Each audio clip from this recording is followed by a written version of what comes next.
Good evening, good day to everybody. Welcome back to the Mancunian Way. It's Blues Down Under episode 10, the first Blues Down Under for season 25-26. Joined by my esteemed colleague in the league, Rich. How are you, mate? Very good. How are you? Not too bad, mate. I've got to say, I feel a little bit better after that intro because that was the first time I've heard and seen that. I think Martin's overdone himself there. That's a nice one this time round. No, it's pretty good. It gave me time to solve my existential crisis I was talking about. Yes, fortunately. Yes, tell everybody, tell the good people out there. Well, it's serious. I went to the kitchen to get my evening drink, and I discovered my bottle of Vimto was empty, and I don't have my usual spare backup bottle of Vimto in the storeroom. So it was a bit of an existential crisis, but thankfully, Amazon has Vimto now. So I was able to. This is why we need a soundboard because I'll be playing. It will be. It'll be delivered tomorrow. So whilst I have to face an evening with just water, besides Vimto, I will be okay on another level of an existential crisis in that way. What would be on another level? What would be worse than that for you? You mean the old POM thing in Australia? You mean what are the things from the UK that I can't live without? Like what's on a level with Vimto for you if you had a similar for me situation? I have to have emergency British style Heinz tomato soup in the house at all times. What a southerner. He's Ribena's for Cockneys. It's Cockney Vimto. But anyway, I heard it goes well with jelly deal. yeah bit of pie and liquor, you know. So I have to have tomato soup, and I have to have PG tips and Yorkshire tea. I mainly PG tips actually because I grew up with it, and I can't. That is the tea, which just tastes like proper tea. Everything else tastes a bit weird. So there's not many things, but there's a few things like that I always have. But Vimto number one.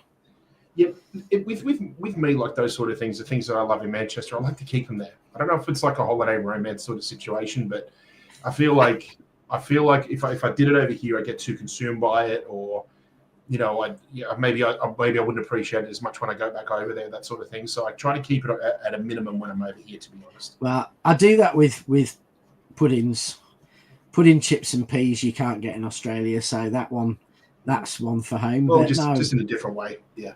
Yeah. That's right. So there's most things I can live without, but I don't know, Vimto just, there are a lot of circumstances where you need Vimto, like in an evening, maybe a Vimto. Got a cold, hot Vimto is very good. Just want a reminding of a taste of your childhood. Vimto.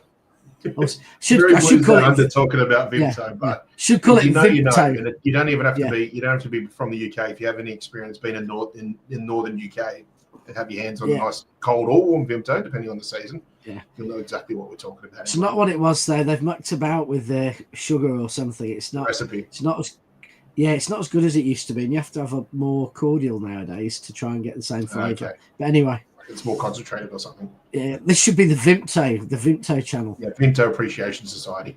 Yeah, which we can do at some point. Yeah. I will do an episode at some point with a Greg's t-shirt on. I know I will. Yeah. Yeah, I'm sure it plays a big part in City's success. I'm sure that let's a little quickly go through and see who is in attendance with us this evening. Big up to everybody. Thank you to those who subscribe and like, and obviously get the word around about this channel, because what we've been doing over the last few months, just that the numbers have been going up and been going in the right direction. So big up to all of you. Thank you very much for everything you do. Connor's in the building. Good to see you, mate. Hope you're well. Thunder Road. Always a regular, always a pleasure to see you, mate. Yeah, 10 p.m. This show. We were running a little bit late. I had a late shift at work, and Rich has been off doing Rich things, running around telling the town hall, running around to the town hall, telling that we're out of Vimto. A bit of a different one. Hopefully, we might be able to get a few Americans, a bit of the American audience in, because I know it's sort of breakfast time in certain parts of the country there too. So more the merrier. I don't know if we'll regularly do this 10 p.m., but it's always around about this time, maybe an hour or two earlier. So whatever's beneficial to us, what's also beneficial to you as well too, guys. So, yeah. Nick Fadley in. Thank you very much. Yeah, just talking about I believe Jack Grealish and Everton, Vito Hayes as well.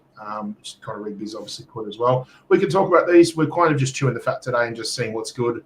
We obviously had a really good chat yesterday about the training session, and Martin had a few things to say. Who, by the way, will be on in about 5-10 minutes time anyway, so we can certainly have a bit more of a chat and see what's good. But yeah, Dashmesh, yes, you're in the building. Thank you, sir. Very good. Jimmy James Computers, Jack on the move. Yes, there is. That rumor's come up again about the potential loan, but apparently it's still in its infant stages. There's probably a lot to deal with there, particularly with salary, but we can come back to that at some point anyway. Sarah Sutcliffe's in the building. Always a pleasure. Thank you, darling. Thank you for all your support. Dash is in the building as always. Thank you, brother. Always good to have you here. Sam 187's in the building. Thank you. Yep. Dash saying here, Everton talks to City over a potential move to sign Jack Grealish. Everton approach for the winger based on season-long loan, complicated deal, not guaranteed to materialise. Yeah, I just think there is way too much going on with that. And plus two, as every day goes on, we start probably leaning more towards the fact that Jack might actually stay, but it remains to be seen. I still believe what Martin said about if anything's going to happen, it'll be on deadline day. So we'll just have to wait. Yeah, and to be honest with you, I'd be quite happy if he goes to someone like Everton. I'd like to, happily do them a bit of a favour in, putting a bit of a boot into their Scouse neighbours. I think given the immense history of the club, the way they're treated by the Red Scouse is appalling, because it's a really recent phenomenon that Liverpool are this bigger club on Merseyside. Everton was the biggest club for a century. Yeah. Also, too, I think someone like Jack Grealish, I think they kind of need a big signing. I think they come through with that new stadium as well. I think if you're moving into a new ground, I think you've got a sort of bit of a new statement. I believe they have some form of different ownership now, or maybe the minority or a different sort of minority ownership is coming in. So there might be some operational changes around the club too. So I think you need to make a little bit of a statement, if I'm honest, really. It's probably the way to go. No, it would be, I hope he gets football next year and he gets a chance to to do all right. Aussie version of Vimto. Yeah. There is only one Vimto. They only do like a grape Fanta, but that's like Vimto for crackheads. Yeah, there's only one Vimto. Yeah, it's really a bit wild, that one. Yeah. Thunder Road. It's It's all right, mate. The fact that you've learnt means that you already got some experience now. Yeah. Yeah. And I'm sure you can get it in the US. And I would strongly advise, I'm not in any way sponsored by them, but I'd strongly advise anyone getting into supporting City to try Vimto. Make sure you've had it. Harry Briggsy says get on the Capri Suns. I used to quite like that in my school as well. Occasionally got a Capri Sun. They come in handy sometimes when you need like a bit of a hydration burst.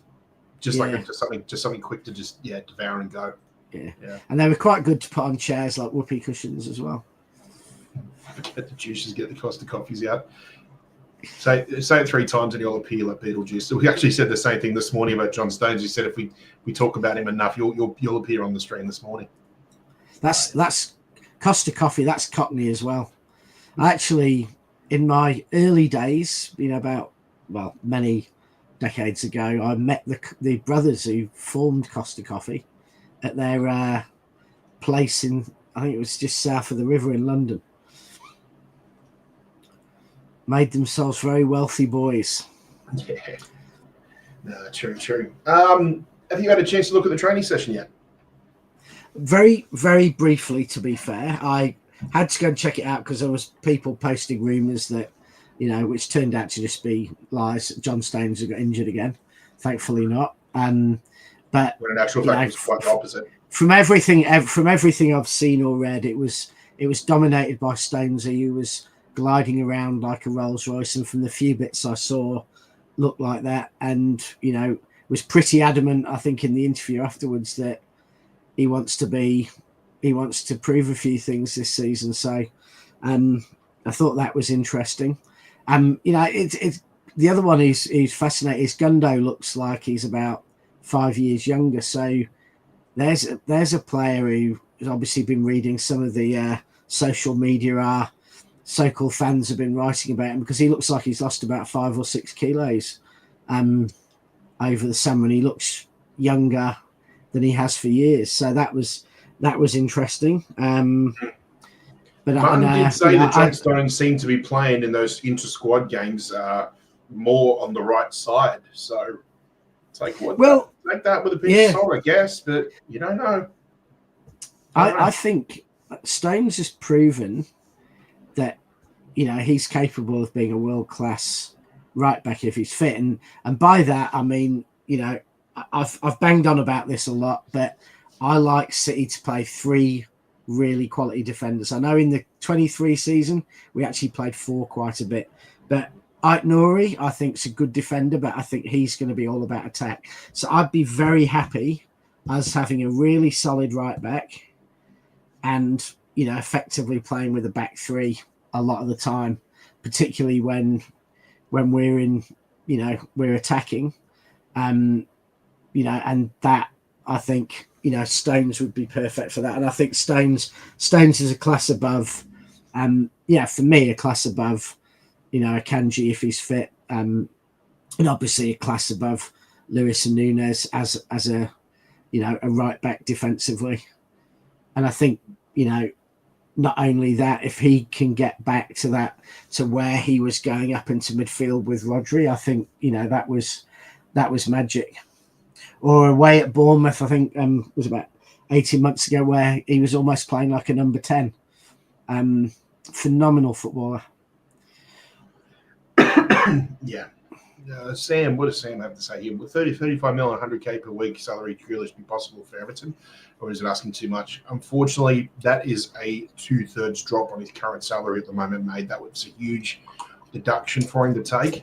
And a World Cup, yes, it's a World Cup year. I can understand you may want to go and play somewhere, but if you didn't like your job and then someone else was only going to offer you 2/3 of a salary, you'd stick with a crap job. So, well, I think what would happen, Pat, if that happened, is that we'd be giving him 20 million of the 35 million, and we'd be getting 15, and he'd be off the books, because he's not going to accept. And why should he? To be fair, he's not going to accept a drop. So if someone offers him 200, we're going to have to top it up by 100 a week.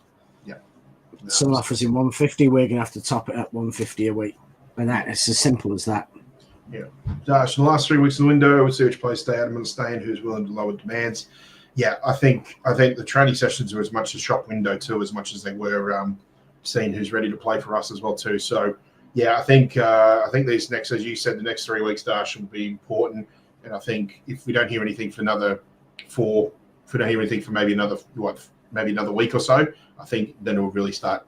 I don't know about you, but I feel maybe within a few days after they get back from Palermo, then we'll really start seeing some players moving around. Yeah, I think we will, but I think, Dash, I'd look at Sterling last season into what will happen with Grealish. Chelsea were all Billy Big Balls about how they wanted 35 million for Sterling and that someone was going to have to pay all his wages.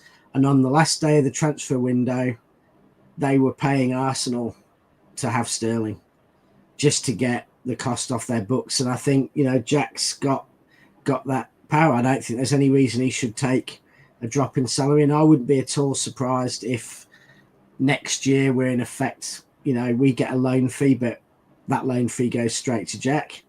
And if we're lucky, we'll get his wages off our books and it'll be neutral. If it ends up like Sterling, we could end up paying him to play at another club. Yep. If Pep doesn't want him. Do you think realistic. Jack's situation with maybe like a deadline date loan move has similar sort of? I'm getting a little bit of Sterling to Arsenal vibes from 12 months ago. Yeah, that's what I mean. Exactly that. But Chelsea were paying Sterling nearly 200 grand a week to play for Arsenal. Yeah.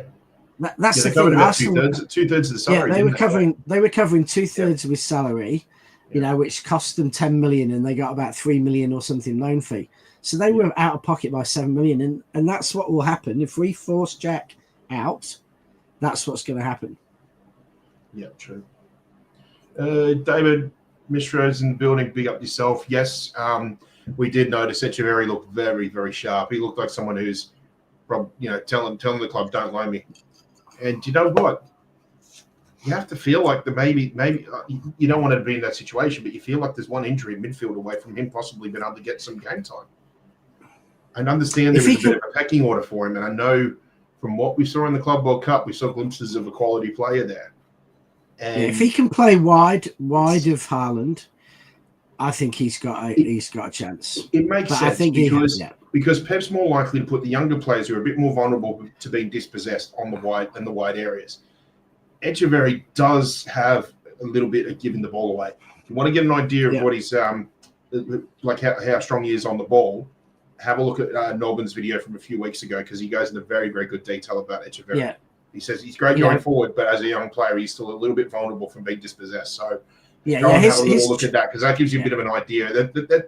That's sort of, if you look at that in a way where it's sort of like, now you understand why Pep would put Phil on the left or the right in his earlier years. Yeah. Because and I think he was vulnerable to dispossession. Yeah. I think Echeverry's, he could put himself in competition with, Bob and Savio for game time if he does well. And I don't think he's really going to compete with Foden and Cherky, and I don't think he's really going to compete with, even Doku and Marmoush. But I think he'll get game time if he's prepared to, play out on the wide. I think it'd be too risky to play him in the, the mids, for now. Yes.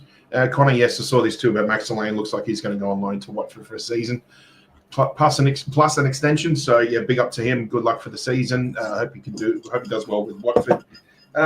Remains to be seen. We'll just see what his future's like. Who knows? We've obviously got to keep a close eye on those who are doing well at the academy. And if he doesn't do well, then obviously as we all say, he'd probably be a big part towards us. Contributing a big contribution financially towards another big player to come in. But otherwise, best of luck for the season, and we'll see him when he gets back in 12 months' time. And hopefully he's impressing for the club, so we'll see what happens there. City Forever is around. Good to see you, mate. It's funny, Liverpool talk show about Saudi money's the same. Liverpool benefiting from 53+ add-ons for Nunez, who would never get that from a European club. Yeah, some clubs benefit from Saudi, some don't, and I think Liverpool are in a good position where they can actually get some money from sales. That's probably part of the reason why they're able to spend the way they spend. We're not going to go into too much detail about it, but you have to wonder though whether they agree to overpaying. If you were wanting to do a City and be smart and deal with the rules. What better way than to make an extra 30 million available to Liverpool to pay for Isaac? They could turn 120 into 150 million deal by pumping in the 30 million via another club, buying an overpriced Liverpool player. I'm surprised Daniel Levy hasn't mentioned it yet. Well, we all know why Levy's the talk of City at the moment, because, obviously he has that bloody overlap show with Gary Neville on that, and it was a weird. I don't know if you saw bits. I only saw bits and pieces. Yeah, I did see bits of it. It was like saying a lot of things, but then saying absolutely nothing at all at the same time. So yeah, it was a bit of a weird one. Yeah, he looked a bit defeated to me. He didn't look his chirpy self. Yeah. Hello. Briggsy says, the right back is interesting because we have versatility in that role. A few years on the swap and change and lead to us to the next wonder kid by 2028. We get for 10 plus years. Who knows? Yeah, look, I'd probably lean towards what Martin's been saying. And what you said, you think the right back role is going to be. Good evening, by the way. You're right. Do you think the right back role is going to be shared by about 4 different players? Well, on yesterday's training, I think it'll be Stones. Sorry, was that at me or Rich? It was you. No, it was you. Yeah, it was you. Look at Rich. I was jumping. He's gone. I bet you he's gone for a Vimto, Rich, just to wind you up. Oh, Martin. Yeah. Martin's gone for a Vimto just to wind you up. Did you all enjoy the intro? He's Ribena anyway. Did you enjoy the intro video and the thumbnail? Yeah. Yeah, it's good from you. Yeah, no, it's very good. It's very good. Thumbnail changed as well. Yes. Yeah. I mean, I think you're probably right, Martin, because if Stones stays fit, and that's obviously the big question, if Stones stay fit, but if he stays fit, he's going to get picked because he's the best defender in that squad. Now, hopefully not overpicked, because he does need to be treated like Vinny in 17, 18, 18, 19 and looked after. But if he's fit, then for games where we need to defend, he's the perfect choice at right back. He's a world-class defender and, can go into that midfield role, go inside absolutely perfectly. He's not going to be bombing down the wing, crossing it. But if we've got Ait-Nouri pushing up, then, Ait-Nouri can shift the whole team to the right by going very hard on that wing. So I reckon that's a very wise move by Pep, because if he wants to keep Diaz and Gvardiol really building that partnership together, then having Stones on the right side and effectively the right of 3 defenders when we're in attack, I think that's very positive. And I think the other thing Stones brings is he's bloody good in the air, so he'll be able to stop some of those aerial weaknesses we've had a little bit with when teams go on the counter. I'm also interested in, and no one has mentioned it anywhere, but I'm also interested as to why Nico O'Reilly. I think fullbacks have become a very interchangeable position between left back and right back, and I don't see, why O'Reilly couldn't be an option to be in training to be tried at right back. Because I don't see him as particularly a wide player. I see him more central long term. Is it because if you play him on the right though, Rich, yeah, he's going to cut in on the left. Yeah, because of his left foot, he's going to do that, so it becomes a little bit more predictable. And when he's not really, now I know he did a very good role there, but his natural position is an advanced midfielder.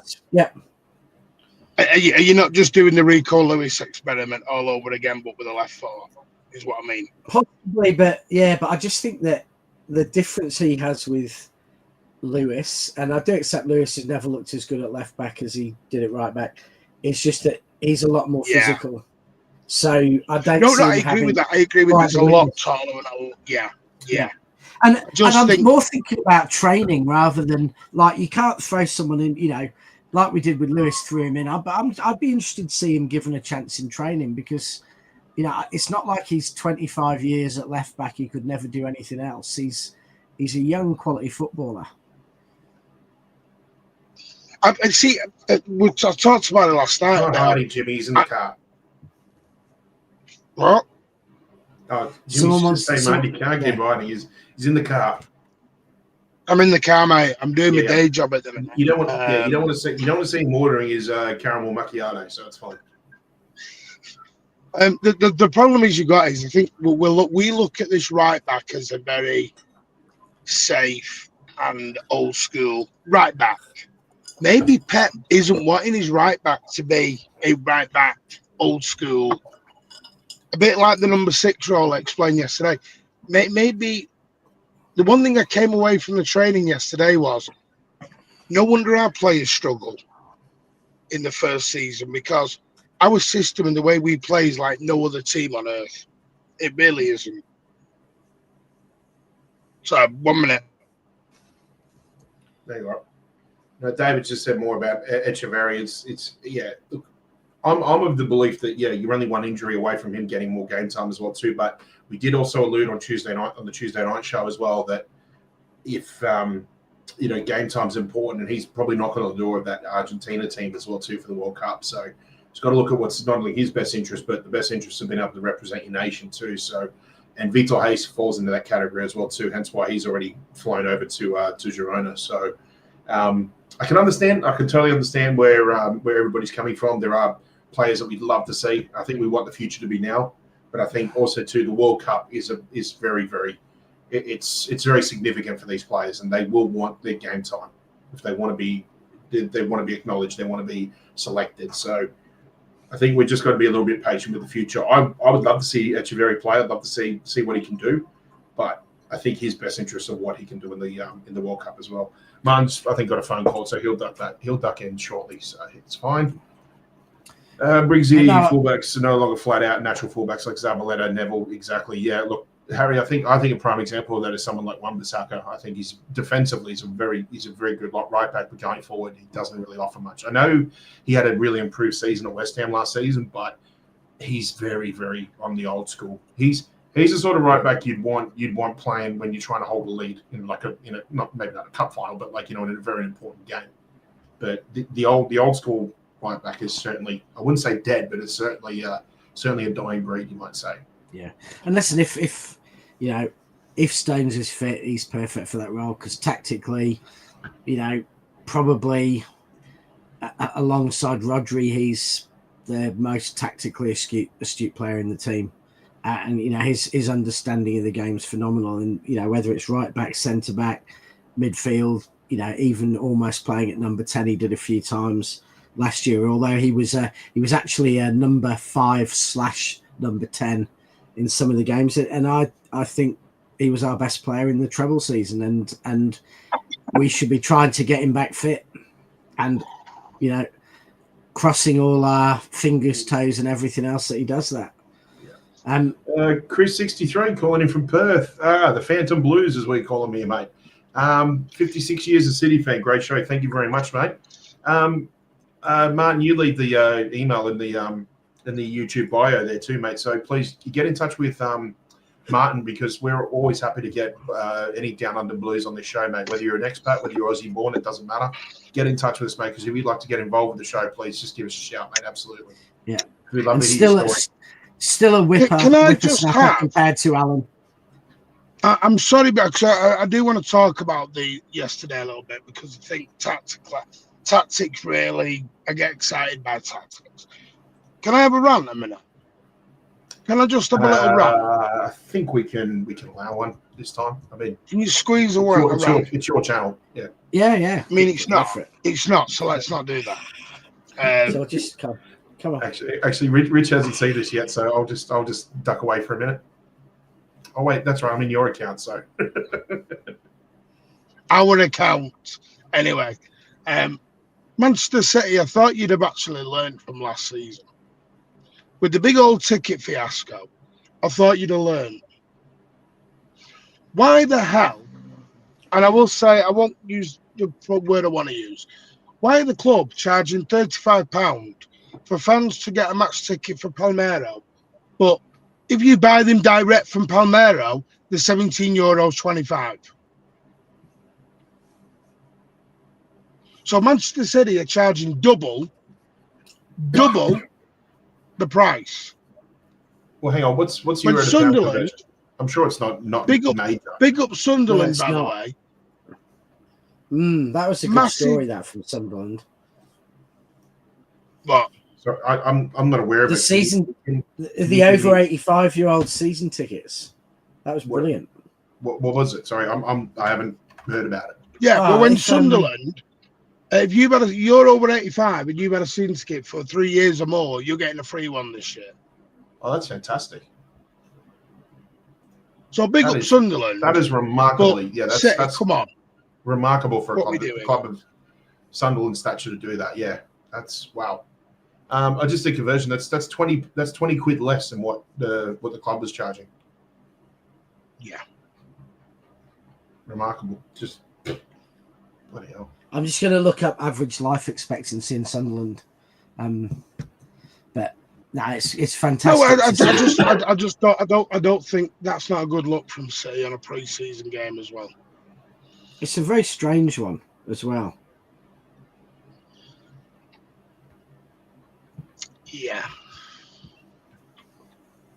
I know if you want to get involved, just email. Otherwise, we'll let you know next time we're having phone-in shows. Yeah, Mancunian Way 1894@gmail.com. Socials will be on the screen at the end. Yeah, I just wasn't keen on it a little bit. I know Tony, long-standing supporter of the channel.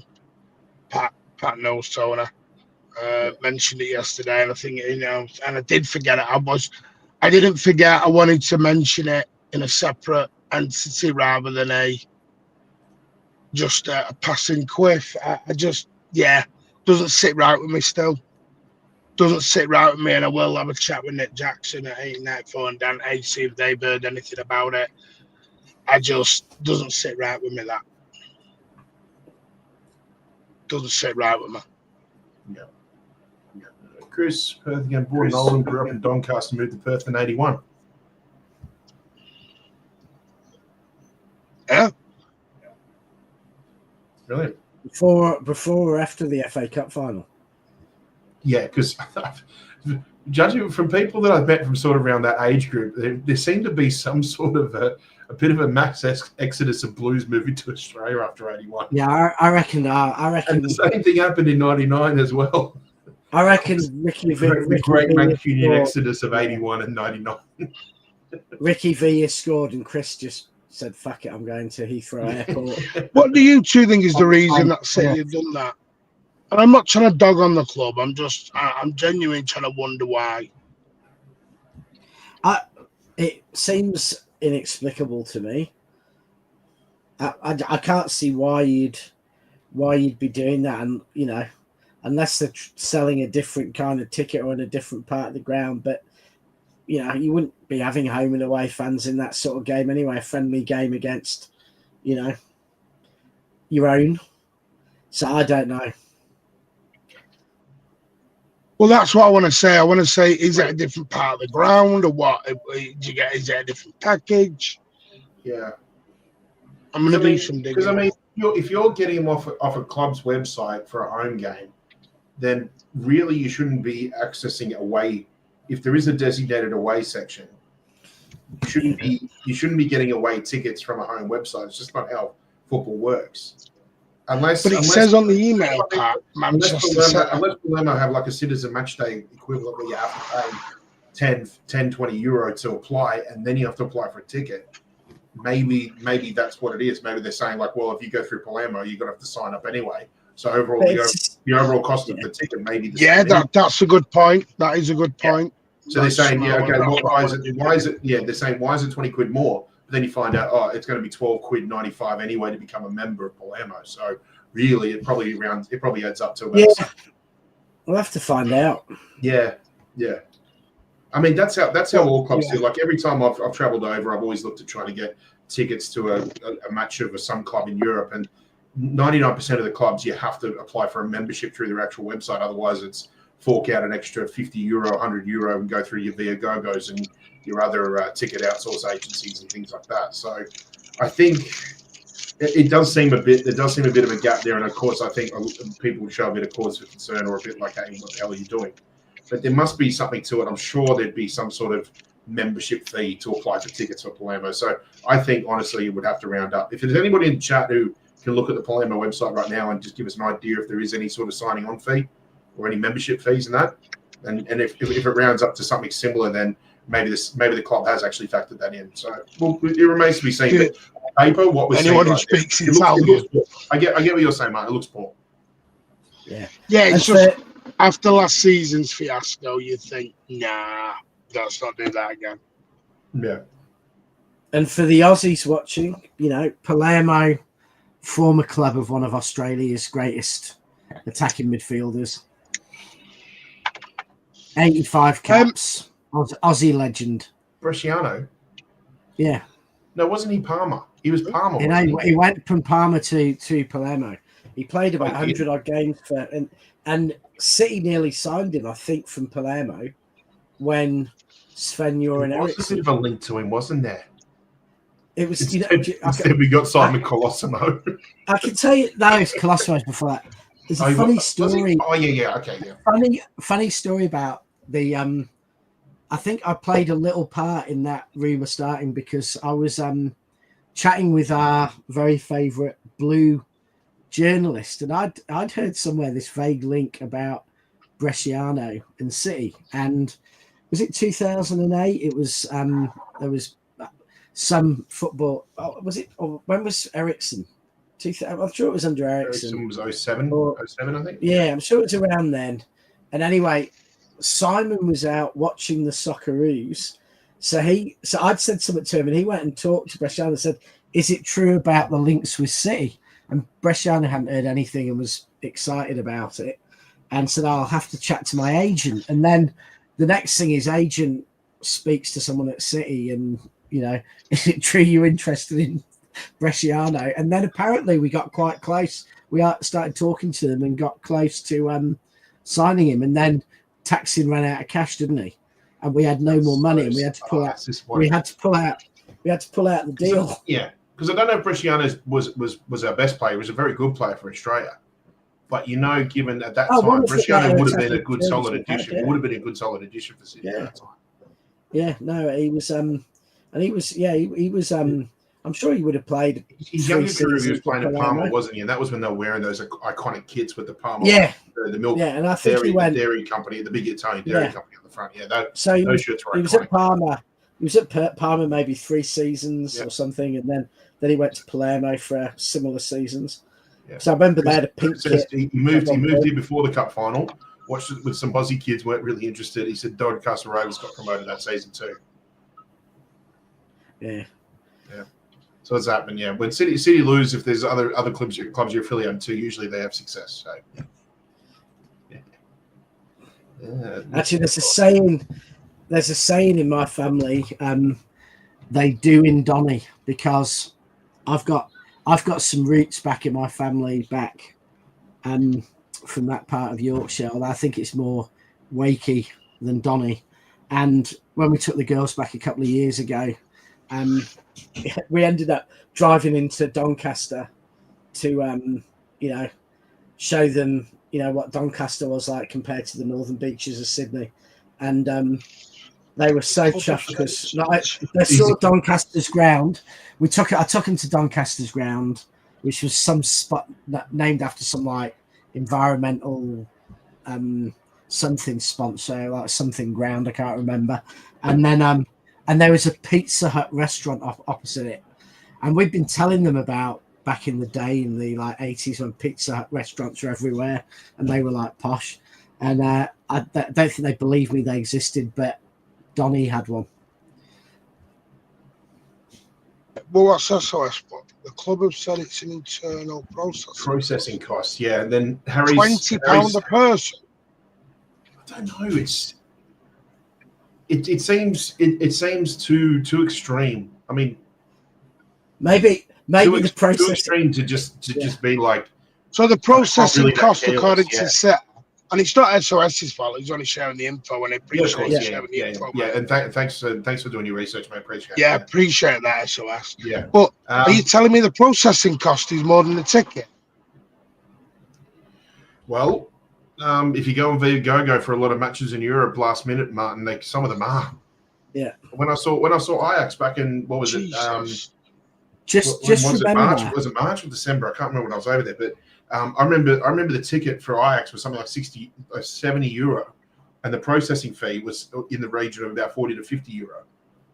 So it can happen, but it should only happen on websites like that. Yeah, because that's Viagogo getting the money back. No, but that's what I mean. It should happen there, but not happen directly with a club. So that's why I can understand why there's a lot of confusion. Yeah, Martin, Palermo is the home of the Cosa Nostra. I wouldn't be arguing if there's a little bit of tax on something. I'd just be paying it, and administration fees are very common in places run by the Cosa Nostra, and they might just have to be accepted. Well, you would just go around and kiss a few hands, okay? Just squeeze a few bumps. Just a few hands. If you get asked by anyone for an admin fee, just pay it. Just pay. If it's an offer you can't refuse, just accept it. Just go with it. Nah, I'd fight fire with fire. Come on. Well, I hope you enjoy. I hope you and Tammy enjoy waking up with a horse's head in your bed. A horsey head. She wakes up. Yeah, she wakes up with a horsey head in her bed every bloody morning. I was waiting for that joke. All right, Williams. And then imagine how offended Martin would be if she got the wrong head. Whoa, this is just took a left shot turn somewhere. Morning, Martin. Some, not others. You've cleaned your teeth this morning, Martin. Nice. We're not kissing any heads or doing anyway. Swiftly moving on. Have we talked Jack Grealish? We did briefly at the top of the show, but we can come back to it a little bit if you want. I was just of the thought, like you did, mate. Deadline day, can't really see much else. Those wages are just too much of an albatross, really. So I think we're going to push other players out the door before Jack does, just because I think it's. Don't get me wrong. It's easy to move him. Listen, if Everton sign him, they're getting somebody who is going to be the shirt sales. And I know everyone's going to go mad at this because you're buying the player, not the shirt sales and the publicity behind him. But I said it last night. There was 6,000 fans in that stadium yesterday. I felt like they were just there to see Grealish. The guy just had the crowd in the palm of his hand. And it wasn't just, I know a lot of people think that's mentioned yesterday. There's this belief that it's only English fans that do this with Grealish. I met a lovely couple from India, from Philadelphia yesterday. They were all Jack Grealish mad. Oh, man. I'll probably see it more than you because I've been to more pre-seasons. But like Barcelona, yes, there was a lot of City shirts, but I'd be surprised how many people are Jack Grealish fans too. There was a good number of Grealish shirts in the crowd as well too. Like they do. I wouldn't say a cult following, but he just seems to have a bit of an it factor, not just the football, but just the. I think people are more as much a fan of Jack Grealish, a human being, as much as they are of Jack Grealish, the footballer. I think Everton will be a good move for him. New stadium, new environment, star signing. City have to pay someone else's wages. I think it would just be an ideal. He doesn't have to move because his big thing is about staying in the Northwest in Cheshire because his partner's very settled and he's obviously a newborn child.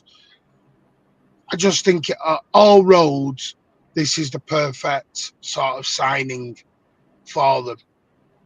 I know they were after Tyler Diblin, but if you can get a Grealish, then Before you came on, I said it made sense because you need a big signing to go on with that new stadium. Yes. And not only that, I think he would do well there. I think he would. I think it's a new lease of life for him. I think David Moyes would just Aston Villa him with Smith.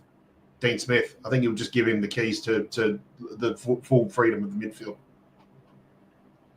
Yeah, and he's got a chance to get in the England squad again. I know, because this is his last chance, probably. So I just think it's a very savvy move, and I think he deserves that.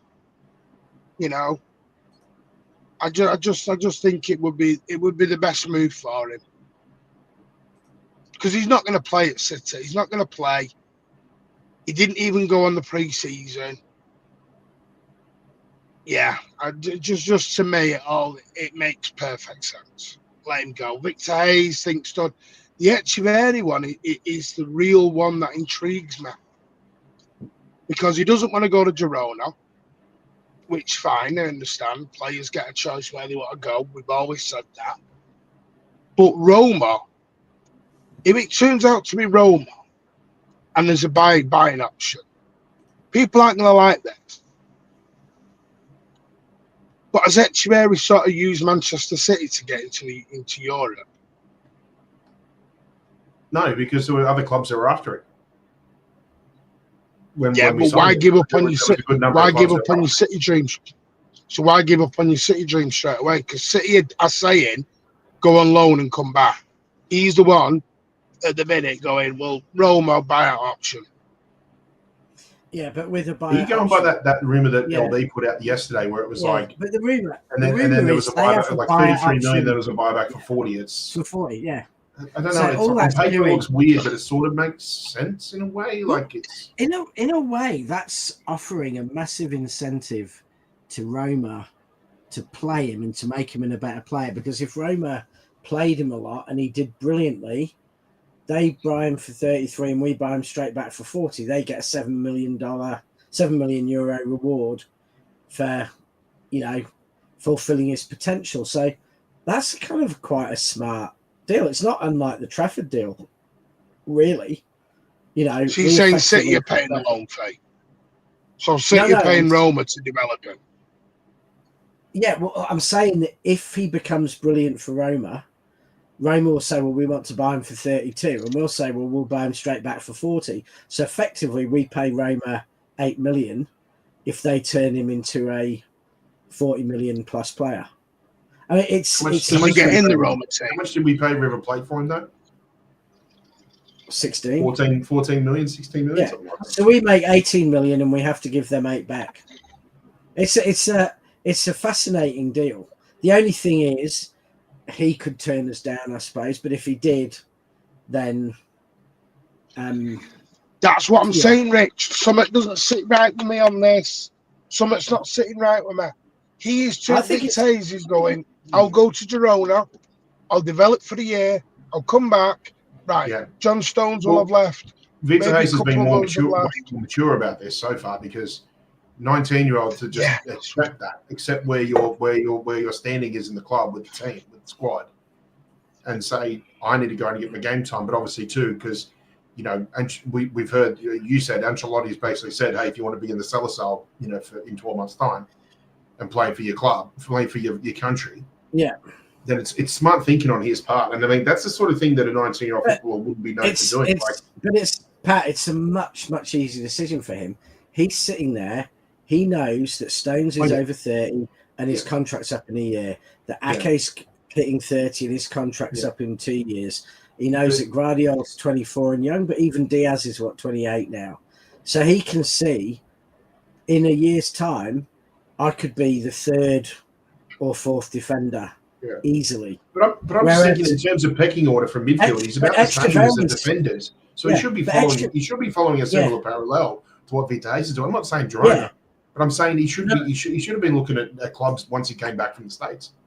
Possibly, shouldn't be looking at any club that want a buyout. You shouldn't be looking at any club that needs a buyout. Because here's my thing then, Rich. Why didn't Roma? I know you're doing all this maths and it's 8 million here and 3 million there. Look, let's cut the middleman out. Because Echeverri's been here 5 months.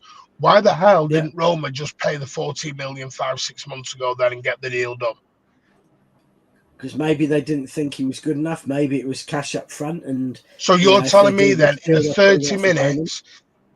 30 minutes he's played for Manchester City, that's made Roma go, we'll spend double. Well, he played 6 months for his club in Argentina as well. Since we signed him in May, we did the deal. He didn't come to City till That's not how clubs February. work, Rich. Nah, disagree. No, Clubs don't work on a one-game basis. He played 20 odd games in Argentina and starred in the Club Youth World Cup, or was it the Copa America? And Dasha's Roma in Europa League, so I suppose it would make sense for him to go to like Europa or Conference League side because then more game time. Yeah. It just has more avenues to get more game time. Yeah, Rice has got that path into the first team to play in the first team or be on first choice sub in 12 months. Echeverry is up against Doku and Marmouche and Cherky and Foden and Savio, all of whom are in their early 20s. Rich, he knew all this. He knew this 6 months ago. He didn't know Cherky was signing when he signed. Well, Mark's chipped in. It's good to see you, mate. He's come in with thanks for the £2 super chat saying Messi knows he's too good to be sat on the bench. Yeah. I just think the fact that it's a World Cup year is enough to. So who did you get in ahead of Roma? Because have you noticed who his opposition role is at Roma? Yeah. Is it Sabat? The pecking order there is just as strong as the pecking order is here. Yeah. Yeah. There's no guarantees he's waltzing into Roma here. No. Well, and that would be a mistake for him. If he goes somewhere and doesn't get the game time, that would be a bad move. That's what I'm saying. I'm not saying that. I'm not this. My issue. You don't have a problem with the line. You just have a problem that he may go to the wrong club. Yeah. I don't want him to go to the wrong club, and I don't want this buying option. Anyway, thanks for giving up to ease. I appreciate it, mate. Well, do you think James Trafford? We sold James Trafford with a buyback. Was that giving up? No, because James Trafford came through the academy. We didn't buy James Trafford 3-4 months earlier. No, but we still sold him, and with a buyback clause, and then we executed it. Yeah. If Echeverry had come through the academy, then I agree. But we paid money for him 5 months ago. Yeah, and we could move it, like if Roma decide to execute it, we make a 20 million profit, and we can buy him back for 8 million of that 20. So it isn't a lose-lose. It's stupid to me that he does brilliantly. We effectively pay 22 million for him instead of 14. He does crap. We get him back, and that's where it's a problem. I just only see it as a problem if he goes somewhere, doesn't play, and doesn't get that time. I'm going to be honest. I feel like we're being used a bit to get in the European market. Well, yeah, but if you were Echeverry, and since he signed for us, we've signed Savio, we've signed Cherky, and we've signed Naipan, another one. So we've signed 3 players as direct competition who are all less than 23. What does that say to him? It doesn't say to him, we really intend you to play and become a star for us. It tells him that we've gone and signed other players who we think, because we don't think he's good enough. No, I agree. That I agree on, Rich. But that isn't the noise coming out of City. The noise coming out of City is they only want to loan him with no buyout option anywhere. Yeah, this is what City is saying. We want to loan you. If you want to go, we'll loan you. No buyout option anywhere. Right, Girona, because that's using your CFG properly. Yeah. So what they want to do is basically what they've done with Victor Hayes. That's what they want to do. Yeah. Echeverry's going, don't fancy Girona. Fine. City gone Premier. He's the one pushing the Roma stuff. But the problem is when we loan players out without a buy clause, they never get played because the other clubs like, well, we've got nothing to gain. Unless they're going for promotion in a lower league, they've got nothing to gain by putting up one of their regular players out to improve a City player when all the value goes to City. So I think Bree's saying if you do a deal with someone like Roma outside the City group, then having that buy clause and a buyback clause to that gives them an incentive to play him, gives them an incentive to improve him, gives them an incentive to make him a better player. Because the worst thing for them is they get 8 million Euros. The best thing for them may be that they get him for 32 and he stays and he's worth 40 because we decide we don't want him. But it gives them an incentive. And I think that's why the Trafford deal was done like it was. We saw Trafford potentially as a long-term option, but we knew he needed to go away, play a lot of football and improve. And we had to give Burnley an incentive to do that.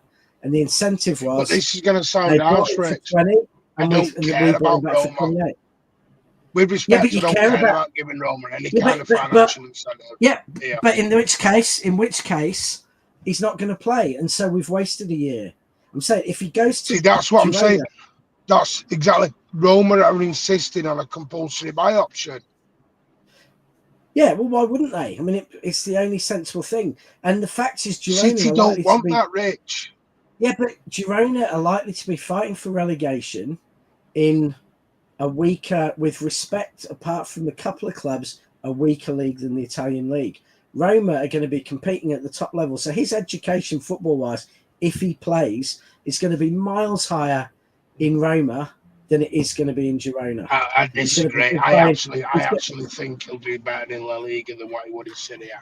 La Liga suits him more than Serie A. I probably agree. I think La Liga would be a better transition. Yeah, slightly better transition. I'm not sure. I think the bottom end of La Liga relegation battle is not as strong as playing in Europe and in Serie A. It's harder. It's harder to play in Italy. And that's going to be a far bigger test for him. It's going to stretch him more, and it's going to show whether he's got the character to play in the Premier League, rather than giving him a dolly at a relegation battle in Serie A, in La Liga. I'm going to say something that won't sit right, and some won't be happy with this. A lot of South American players aren't lasting long at City at the minute. William Dittmer's just come in with just what you said there, mate. Big up with the 20 Danish kroner, I believe it is. He's saying you'll be at Barcelona in 3 years anyway. Well, yeah, that's what I mean. If he follows another player from River Plate, there's every chance that could happen. So, yeah. And maybe I've got skepticism after the Alvarez situation, because I said at the time when Alvarez came in, I went, he won't be here in 2 years.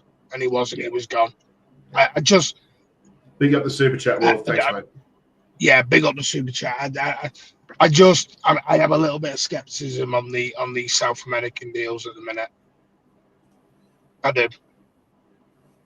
But we all, the problem, and this was inevitable with Alvarez. He wasn't that good when we played him out on the right or left. He wanted to be a striker, and you cannot be a striker and get good game time if you're playing in a club with a fit Haaland. And that's the problem. I always thought Alvarez was going to go and be able to be our David Villa on the right or on the left and really do what Marmoush does. But the truth is, Marmoush did more in his first 3 games playing out off Haaland than Alvarez did.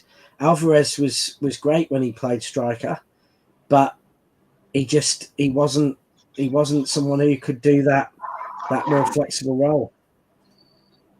And we got massive money for him. Yes, I do now. Long term, I do. I actually do. That sounded weird. I do think Alvarez, because it was pushed through, the way that deal went down was pushed through his family, was pushed through his agents, who are his family, of course, his sisters and that, his mother. Yeah. Something didn't feel right on the Alvarez deal from day one, and I'll explain why.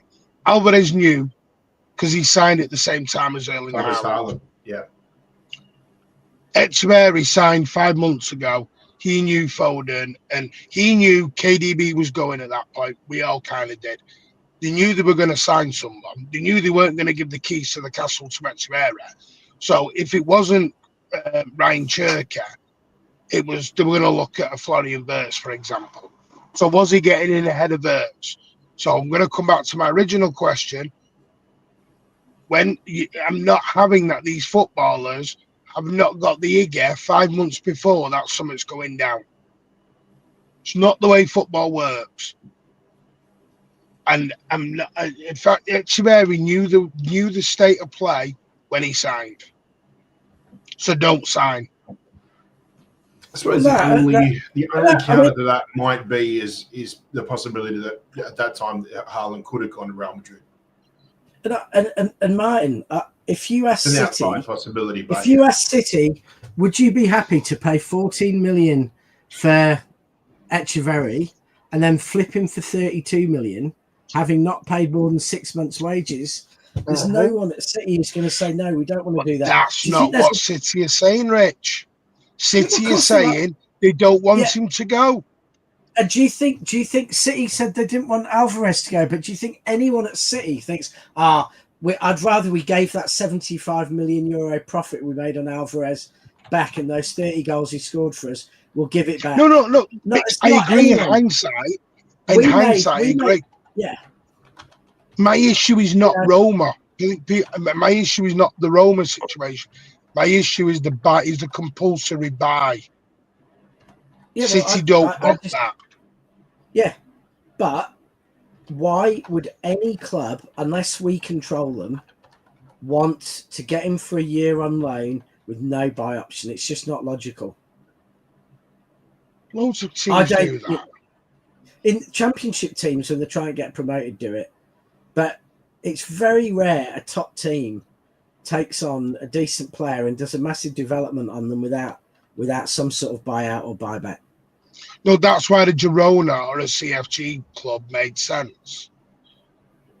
It does if, with respect, Roma are in a different league to Girona. And if he feels he's got a chance to play at Roma versus playing at Girona, why the hell would he want to go to Girona next season for a World Cup and all that? That's all I'm saying, you know. And if we I hear that. I feel a bit used. Behind it. Well, every player with I hate to be harsh, but every player is using, with the possible exception of Phil, you know, a lifelong City fan. Every player uses the club, and every club uses the player. That's just the nature of it.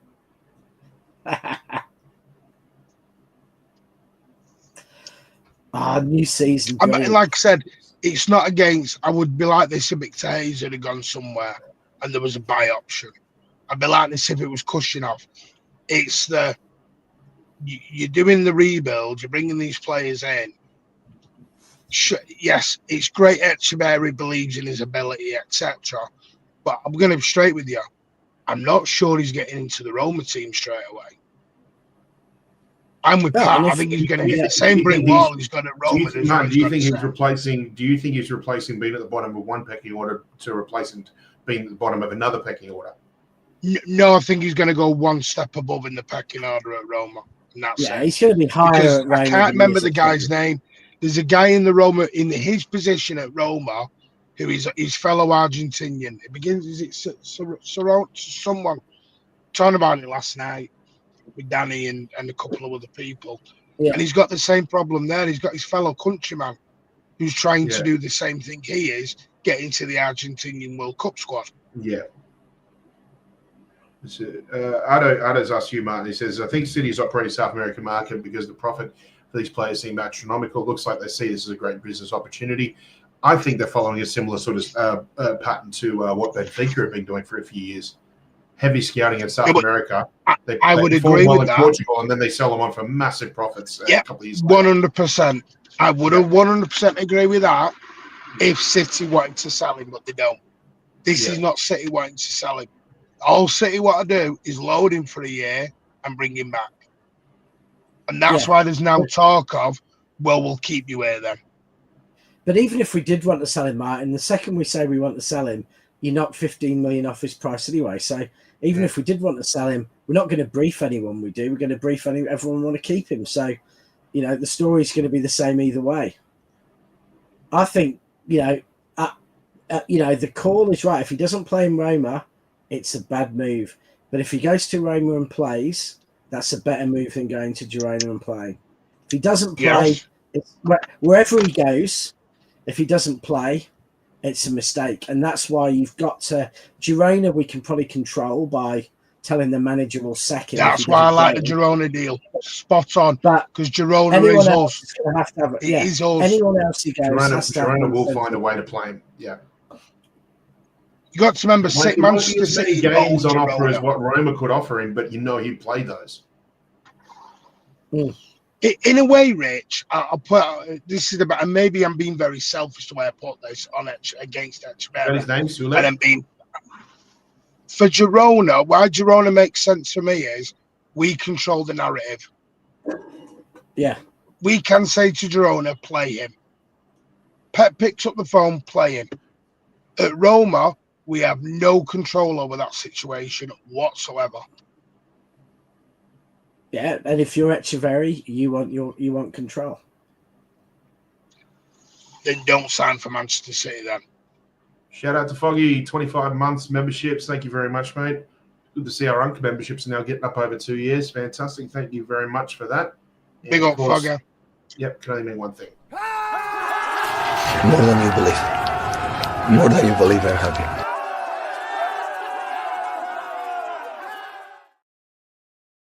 Oh, I've got one day. Thanks, man. Hey? Big up, Fogger. Yeah. No, like I said, I have no problem. It's not the Girona thing. I like the Girona thing because it was CFG and we were sort of controlling the narrative and we were choosing the pathway for his development. Because again, Manchester City don't want to sell him. They want to use him. They want to have the pathway.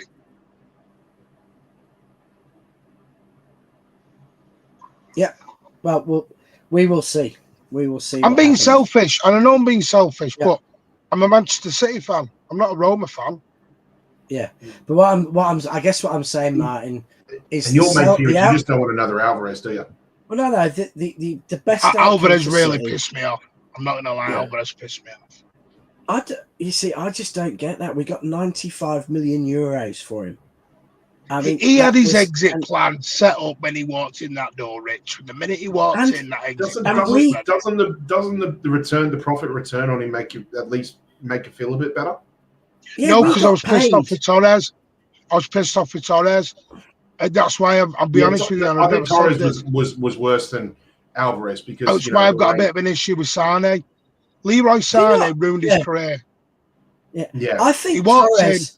And Leroy Sané's game plan was to get back to Germany ASAP. It was he used us as a stepping stone to get to Bayern Munich. Yeah, possibly. I actually reckon that City were in on the Torres deal. We made 20 million for it was nothing. Very easy. That was easy money. What we got him for just over 20 million. Yeah, and like a season and a half, we flipped him for 55. Like to me, Manchester City. We're Manchester City. We're bigger than all them. Sorry, nobody uses us. I don't see how you can say that a player who we earn $1 million. I can't remember what it was. Someone quoted it. We got paid 1.2 million euros for every game Alvarez played for City. Financially, that made City. Financially, that bought us, Guardiola, or it bought us, Doku, Savio, and Echeverri.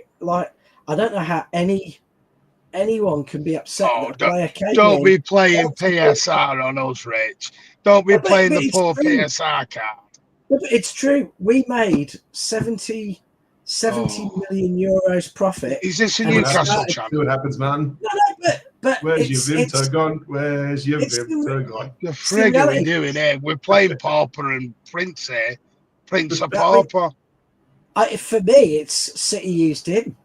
We used him, made 70 million, and wouldn't let him play in the big games, and got 70 million profits. Like, I just don't know why anyone can complain, and that that's why we're so bloody successful, because we can flog people like him for 95 million euros. I mean, that was again. I'll make this clear. I've no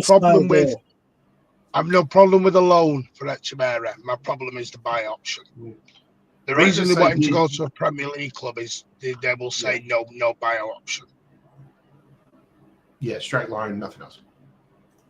But then they won't play him, so it's a waste of time. If he goes to a club that isn't owned by City without a buyout option, he won't get game time, and it's just been a complete waste of a year. And that's the worst possible outcome. I don't know. I just think with Echeverry, I think he's just maybe weighing up his options, and if all options get exhausted by deadline day, then I think he'll just bite the bullet and just take Girona.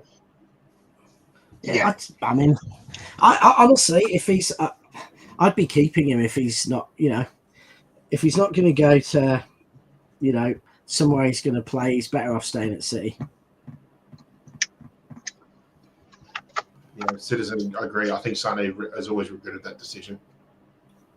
I think Sane ruined his career. I mean, I don't mean it's going to sound harsh now, but Bayern Munich probably had a decent season, won, then didn't really do a lot. And with due respect, and this is with all due respect, has ended up at Galatasaray. Yeah. I'm going to flip this on Sane, right? I think he did do what you said, but I don't think he was ever the same player again after the injury.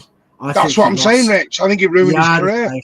Yeah. No, but I think the injury ruined his career, and that wasn't the move. That the injury stopped the move, didn't it? I mean, he got injured for City, so I think that ruined his career from being at his best, because he was never ever as explosive, as frightening a player once he went to Bayern as he was at City, and I think that was he was never quite, his twitch fibers or whatever were never quite the same. He was never quite as brave. He probably he did look always slightly bigger after the injury. So I think that ruined him. Not the move. Had he not got injured and gone to Bayern, I think we would have seen a different player for Bayern. Yeah, no, I mean, and the other thing is, I've seen Juma Bar go on loan, no buy option. I've seen Victor Hayes go on loan, no buy option. McAtee went on loan, no buy option. I don't get it. It's the buy option, Rich. I don't think. This is where I do disagree with you, Rich. You don't have to have a buy option. Well, yeah, we don't normally do them. But none of those players, ironically, the one player we should have had a buy option with in Parma, he didn't. But no, they wouldn't have one. Yeah, no, that's fair on the other side. Yeah, and they wouldn't give us. Yeah, no, and why would you? Because if you're going to invest everything in a player and make them brilliant, why would you risk them going back? I think Burnley did, because Burnley were probably in a position at the time that making 10 million out of Trafford and having a decent keeper for a few seasons was worth it. Yeah, and also someone mentioned this to me earlier. It's very different to a Gundogan or a Grealish or somebody else going on loan. That's different because they've had their best years or they've done their job at City for 3, 4, 5 years. That's different then. When you've only been here 4 or 5 months, very different situation at that point. I want Manchester City to reap the benefits of these players, not somebody else. But I would be interested though. If you talk to Echeverry, if you actually talk to him, how does he feel about, Cherki, Savio, Naipan, and all these players coming in to play that role who are young? I mean, that's a lot of young competition. Whereas Rice's path is, we could be a year The Naipan deal made no sense to me. Quality upcoming player with a lot bags of potential, but that I haven't got my head around because I'm like, a bit of a kick in a can down the road situation. He knew when he signed the problems he had in front of him. He can't turn around and go, well, I didn't know about Cherki, I didn't know about Foden, I didn't know about Bob, because he bloody saw them all and still signed. Maybe it's a Norwegian confidence thing, because it may be. There are some players who are so confident in themselves that they will go. Some of them like Haaland, rightfully so. Some of them like Nicholas Bentner, not rightfully so. Who genuinely believe they can compete with anyone for a position and they're going to go and get it. And maybe Naipan's one of those players who thinks I'm so good, I'll get in ahead of Cherky, I'll get in ahead of Foden. Martin Dasher says it here, that Mark Carrizo, the one that we're signing from Sarsfield, I think it is in Argentina. He's another one. Are they buying him and then they're loaning him to a competitor in River Plate in the same league? Yeah, this is it's weird at the minute. Very weird. Yeah. But it makes you wonder, maybe we're changing the way we're operating with Viana because, again, just like Benfica did, all Portuguese clubs did that. The heavy scouting in South America and then go and flip them for a big profit. You know what? No, Pat, if that's the way we're going to move, I'm fine with it. My thing again was the Echeverri was all the talk out of the club is they want him to stay long term. They don't want to get rid of him. Pep loves him. Pep thinks he's amazing. He's got Pep sees him as, in a year or two. That's the part. But with Naipan, I don't know because I don't think has he even been in training with yet? You, man, do you feel he wasn't like in training yesterday? Yeah. But do you think with Echeverri, given the history with Alvarez, do you feel like if the club's saying to him, we want you part of our plans right now, they're literally talking about right now because they want to see what they can get out of him, the best out of him, and if it happens to be another Alvarez in 2-3 years' time? Yeah, that has been a conversation they have talked about. Is it actually best to keep him here and develop him here rather than sending him somewhere else? It's Victor Hayes was similar to Echeverri, because he was told off Ancelotti, you want any chance to play for the Brazilian team, you need to move. Yeah. And he said, you need to move, preferably to La Liga, because that's the style I'm going to play, which is fine. And he was okay with Girona. Because for Victor Hayes, it was about playing. My fear on Echeverri is, and I know he's a very, very exciting boy, and I'm sure I don't think he's guaranteed a spot in the Roma 11. I think he's going to walk from one bench to potentially another bench. You're saying same problem, different shirt. Yeah. Yeah. No, that's fair enough. Yorkway, we need to write back right now. Unfortunately, Matt, I think we're going to have to make do with what we've got right now. I think there's probably, as I understand it, though, I think there's probably one other reason we sign a couple of these players at 18. Because if they are on our books, even if we loan them out for some of that time, from the age of 18, when they hit 21, if they're good, they're homegrown. So if you're going to get them, I like that, Rich. Didn't think of that. It's sensible, like for Europe. If we get a whole lot of these players and they come good, and they can come back, that's what Trafford gives us, an extra spot. So can you just put Rose's comment back up? Because again, that's their opinion. But no, the other one about the Unks. Oh, mate, no, yeah. It's because the Unks are staying. Otherwise, Naipan and Echeverri could have easily stayed. But I don't get that. Because the Naipan wasn't getting in, no matter whether the Unks. Yeah, who's your Unks? And no one came for the Unks too, Ro. You got to remember that. Yeah, and honestly, with respect, there is not a top manager in world football. If they were playing a massive game tomorrow, he's going to say Echeverri or Bernardo. I'm going to play Echeverri. And this idea that, and I don't even know, I understand it with Gundo, and he's not, he was one of the best players in the world 2 years ago. Last season, he wasn't, he had aged in a team that had aged around him. But Echeverri's not going to play he's not going to play in the Gundo role. No, but my point is, he's not going to play. How's it Gundo's fault? If tomorrow, well, he's more likely to play in the role Bernardo will play, but Pep would be right to play Bernardo tomorrow, not Echeverri, if we had a big game.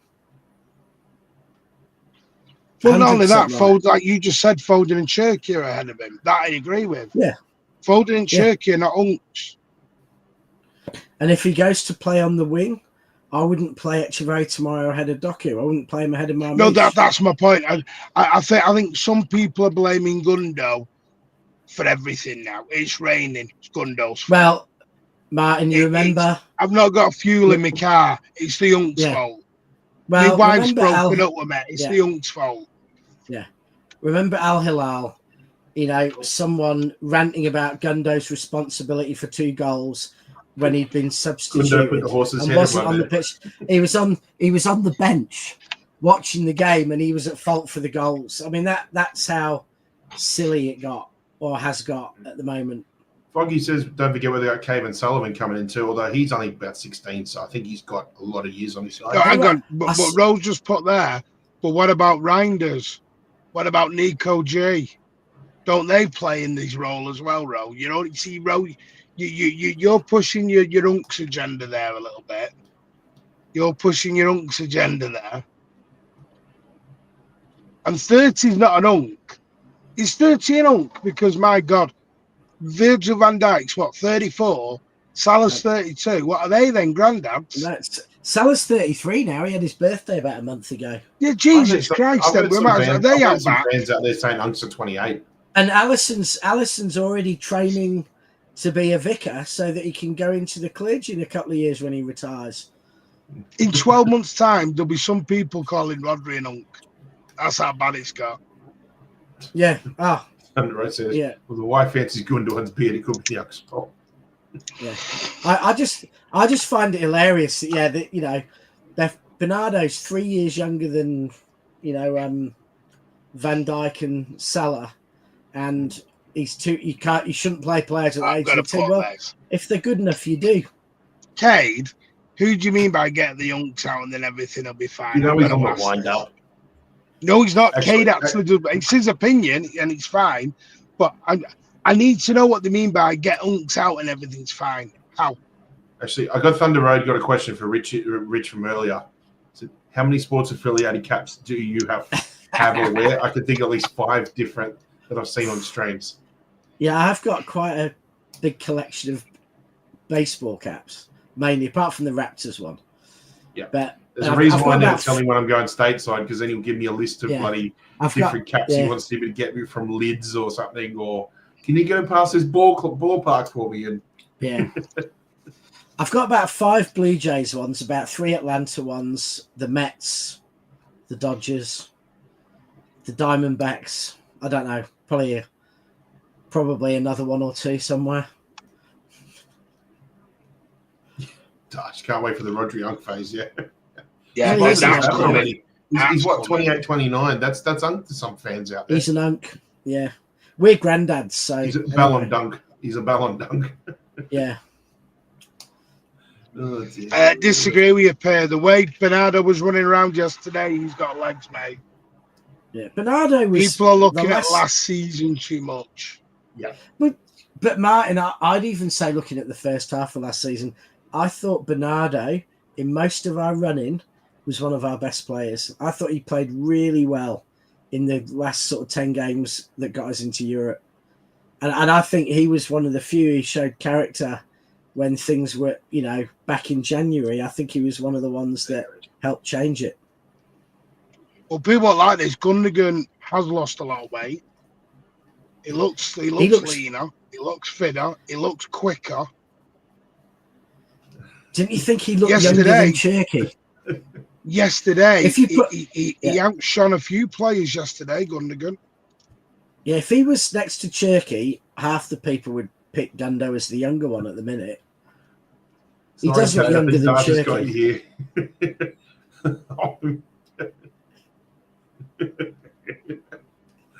You're an unk. Can I get a selfie? Yeah, you're an unk. This is what I mean. They're all unks. And then you sell the unks and they'll go, got too many youngsters. We've got a crash. We've got a crash, and they'll twist it back the other way and make it the crash. Yeah, because then they'll go back to Arsenal from a couple of years ago where they'll say they weren't going to win the league because they had the lowest average age of any players in the Premier League side. Yeah. And say, and it's fine. LB made a great point yesterday, and I do agree with it. And big up LB for this point. I thought it was a great point. The human mind. Lose weight out to pick with him. Yeah, the human mind looks at negativity more than anything else. Mm-hmm. They look at negativity more. Yep. The human mind We're looks. attracted So to it. We're if a magnetized to player, and I think this happens in life. If you watch a player for 10 games, and for 9 games they're really good, but for the one of those, if they're in their last game of that 10, they put in the worst performance they've ever put in, you only remember that last one. Yep. It's like you've ever broken up with an ex. You only think of the bad times. So suddenly your whole marriage or your relationships become the worst relationship it ever was in the history, when it was only the last 5 months that was probably bad. That's the way human beings work. They look on, it's recency biased. How often do we say last season? It's just like how people are so quick to forget the last 4 or 5 years based off what we did in the last 4 or 5 months. Yeah, and listen, if Gundo starts and he's poor, then I agree, shouldn't play. 100% agree with that. But this thing of never play him again, gulag him, and send everyone who's over the age of 29 out back. You say stick him out back. It's not happening.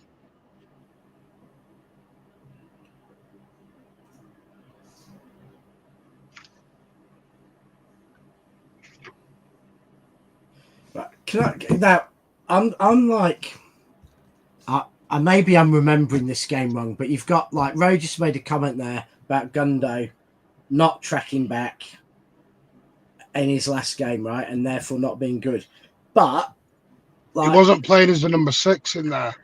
He wasn't playing as a number 6, and wasn't he substituted when City were?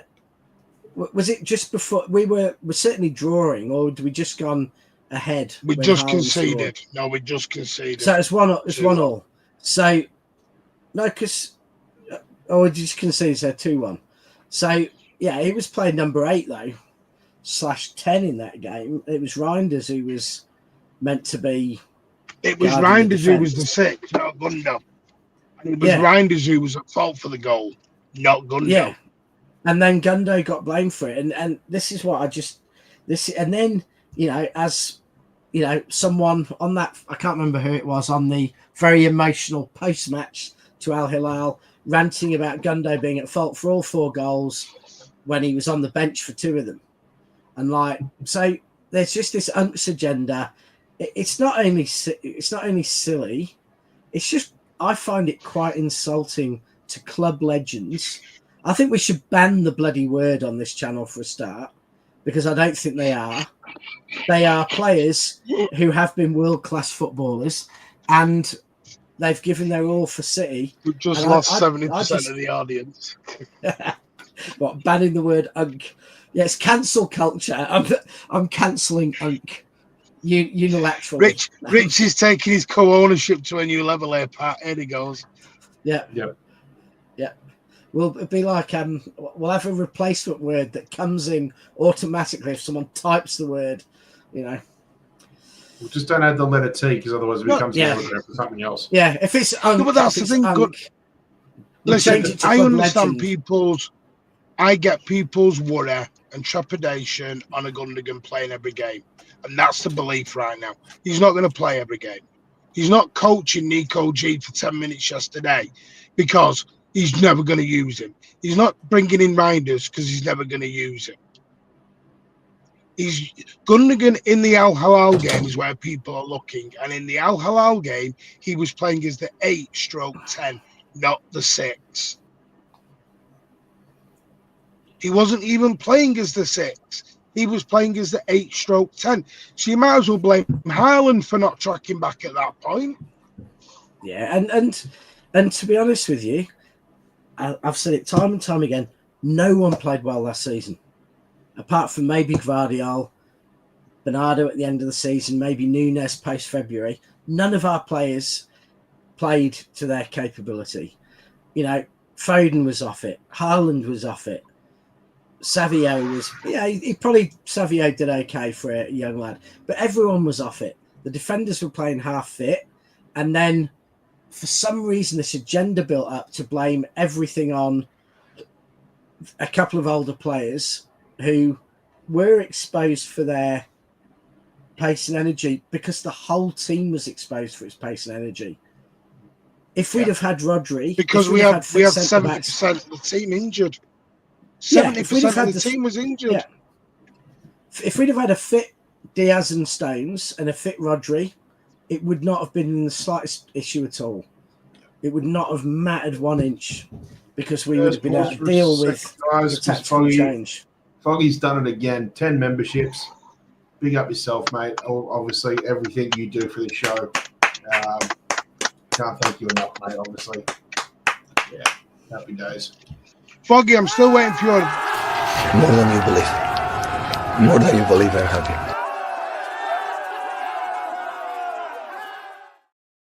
Kind of like that one. Foggy, please send me your address, mate. I need to send you something. Please send me your address. So as it's not an Unks t-shirt. Yeah. Because, you know, we'll have to start calling our like legendary... hotcakes. Yeah. We'll have to start calling our legendary members. I mean, we're Unks because we're all old. And our legendary members are all... Get in touch with Fee, see what she can do about some sort of like anti-Unk shirt or something. Yeah. Who's Fee? Don't know who Fee is. With the circle with the cross, yeah. I'm joking, Fee. Can't wait to have you back. Yeah. We've got a number one. Adam. Yeah, don't forget though, tonight, 8 p.m. Graham Bailey. 8 p.m. Graham Bailey. So have you got any transfer questions? Any contract extension questions? Yeah, Ro was asking before he asked at the top of the show. So yeah, have your questions ready. Get your questions in for tonight, 8 p.m. Yeah. I'd like to know how close Mido was to signing for City. Well, I've said one of you can come on, but no one ever comes. No one responds to me in the group chat, people. They just don't respond to me anymore. Just ignore me. I did. I said it was 5 a.m. No, Rich did. No, Rich did. Isn't that when you sent him at 2 in the morning? Yeah. I said I probably couldn't because it was 5 in the morning and I didn't think I'd be up. Do I think these players... perhaps in a permanent state of jet lag. I'll just send a message now. No, I think, I'll be honest, Governor, I think players will get trained what to say and what not to say. That's why I think it's garbage. Because half the time they just tell them to piss off, yeah. Yeah, you're not going to get the truth. You're not going to get the cold, hard truth on it. The first time that one player goes, either referees this, the opposition's that, they're going to stop it. Yeah. To be honest, they've managed to teach rugby league players to do halftime interviews, and they're not generally the cleverest bunch in the whole world in Australia. So if they can do halftime interviews, footballers can. Yeah. Graham Bailey is reliable, yes, Kate, and he tells it like it is too. No, doesn't beat around the bush. No BS. If you want him to go on and say, "Oh, everything's against you," and your club, your fan base is all right to be upset, and he's not going to do that. He's one of these journalists. He says it as it is.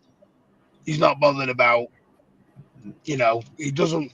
He's not here to be liked. He's here to give the truth, and that is the big thing. I watched it with Ben Jacobs, Graham Bailey, so many this summer. I think Fabrizio has gone the other way. Fabrizio's wanting to be liked by everyone. So he does a little bit of, bit of bum kissing. Whereas other journos are like, no, we're saying it as it is. You may not like the answer, but we'll say it as it is. Yeah. Stevie Bell's in, our favourite hammer. Hope you're well, mate. Good luck for the season with your irons, by the way. Big up. Yep. Yeah, we know Martin's ITK now. Yeah, of course, Cade. We all know that. Yep. Yep, thank you. Grealish goes on loan. Can Cherky still get the 10? No, because I know Calvin Phillips was on loan and they couldn't touch number 4 shirt, which makes me wonder about if Reinders has got the 4 shirt. Like, how does that work? Maybe Calvin Phillips has got something lined up. Yeah, I am a little bit surprised. Yeah, I'm a little bit surprised actually with a West Ham fan on that Grealish to West Ham wasn't something. It kind of makes sense, doesn't it? Yeah, I think he always suited Claret. You feel like they pick up at least 2/3 of his salary. Yeah, and they love a character. The fans, really genuine fans, They love a character and they love a bit of You love a flamboyance. character. And I think It's not he could, EastEnders. and I think he could get a bit of freedom there. I think it'd be perfect for him. I could see him actually doing a good job there. Yeah. It kind of it makes sense to me. And he could maybe get a bit of a Frank McAvenny haircut as well. Go for a bit of a kind of 80s look. I think Jack would suit that. Get a bit flamboyant. I think Jack's fallen in love with Vimto and gravy on his cheeks, mate. So heading down to that part of London probably doesn't for him. No. You could be kicked out of the city for that. Why? Because I prefer Ribena to Vimto. It's the drink of choice for unks. Yeah. Well, it's type of juice. It's probably from somewhere like, Worcester, or You're from down there. Is that another name of Ribena? It's wash your sister's sauce. Yeah, I wonder where it's from. Do you know what, Pat? Do you know what's ironic is this is the same man who's like a southern boy anyway. Yeah. Of Ribena. Southern Fairy. Yeah, I was starting with the same question at the top of the show. Have them ready in the chat when Martin's talking to Graham Bailey later tonight at 8 p.m. 8 p.m. UK time. Yeah, so have them ready then, mate. Ribena's from Bristol. I was wrong. Sarah says, "Can we get Vimto to sponsor the channel?" No, because unfortunately we're handcuffed until we get Costa. Listen, if anyone wants to sponsor the channel, you can get in touch with us. mancunianway1894@gmail.com. We're open to all sponsorship links, and we will we will look at any proposal put to us, and that would be greatly appreciated. Thank you very much. And we will be prepared to deal in bottles of Vimto, so we could actually just have a Vimto sponsor. We're dealing cold. We already bartered with Kens. We already bartered with Tizer and Curly Welly, so Vimto's an easy upgrade. Yeah. I was actually being serious. If anyone would, going to finish it with Vimto. Do you know what? Building this as a business with these two and Aussie is crazy at the minute. They just go off on tangents. If anyone would like to sponsor the Mancunian Way, please get in touch with us. Yeah. We are open to all proposals. Exactly. But oh god. Just advertising. He's logging for Vimtos. Why does it look like oh sorry, okay. It looked like it was pixelated. It looked like what Vimto would look like. Anyway, take us home, Pat. Take us on. Yeah, let's wrap it up, guys. Big up to everybody who's been involved with the show tonight. Firstly, Amar for your super chat, William for yours, Foggy, of course, your memberships and your donations as well too. Big up to everybody. As we mentioned before, yes, back a little bit later on at 8 p.m. I won't be on because I'll be watching the back of my eyelids. We'll be Martin will obviously have his interview or chat with Graham Bailey. So again, if you're going to be part of that, have your questions ready because Martin will try and get as many possibly answered for him as we can for Graham. So have them ready for then. But until then, we're back Thursday night chat, I believe, after that. And then we've got something going on over the weekend with Palermo as well, haven't we, Martin? Yes. Thursday night chat tonight, 8 p.m. Thursday night chat, 9:30. Depends what time Rich wants to roll out of his bed. I can do 9. When are you doing on Palermo post-match? Friday morning. Palmero post-match Sunday. You said you're doing a watch-along too? Watch-along Saturday, and then we'll do post-match Sunday. If I'm up, hang on a sec. Some people are saying City Extra tweet about 115 charges. Hang on. Ooh. Maybe going live again in about 5 minutes. Wait a sec. This is 11 minutes ago. Okay. Again, guys, I don't have Twitter, so I'm just going off like the Google sort of posts and that sort of thing. So saying, let's see what comes up. Is this the one that was posted about 10 minutes ago, guys? Senior figures in football have been told the cost to both sides of Premier League's case against Man City for 130 alleged rule breaches may have topped £200 million over the past 5 years. Other sources say it's impossible to calculate the actual figure at this stage. Unnamed club chief, the sums involved are eye-watering. The money going to lawyers is money that could have gone to the clubs.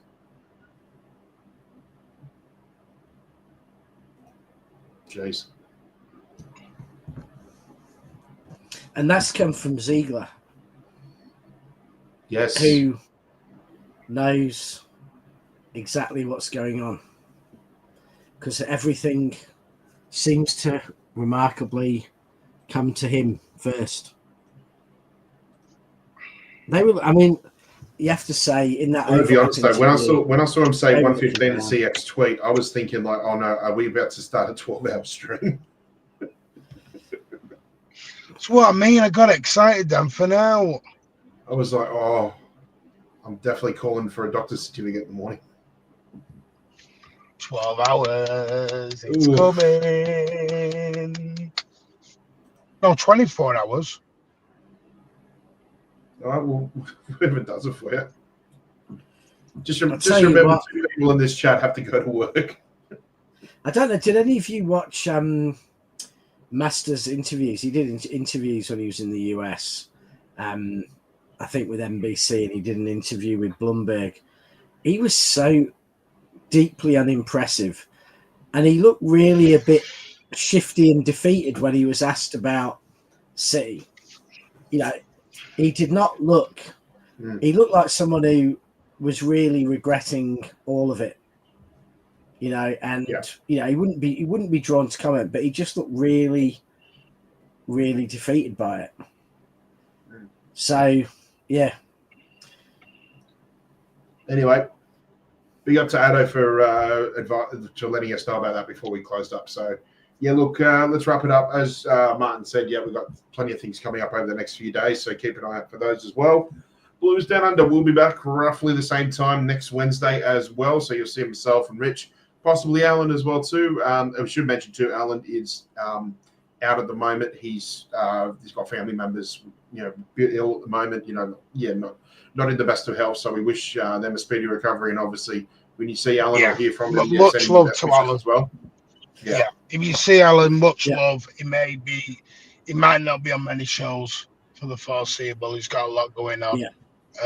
We send our well wishes and much love to Alan. We hope everything gets better for him. Much love to you, and we're all here for you, mate. Yeah, exactly. And with that, we will close out another episode of Blues Down Under, and the first one for this season.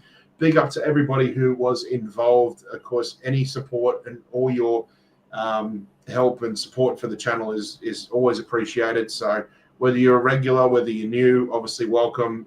We saw a few new faces in here tonight. We look forward to keeping in touch with you, and just moving along and looking forward to this journey that not only is this channel, but obviously a new season that comes around, and that's what we're doing right now. And yeah, bring on 25, 26 guys. I'm really excited. You know, I think anything will be better than what happened last season, but we're excited about things coming, and looking forward to what's coming up on the channel, and big up to everybody. And until then, I'm Patrick. That's Rich. There's Martin. And it's ta-ta for now. Thank you very much. See you later. Bye all. See you soon. And as always, up the Blues. Come on, City.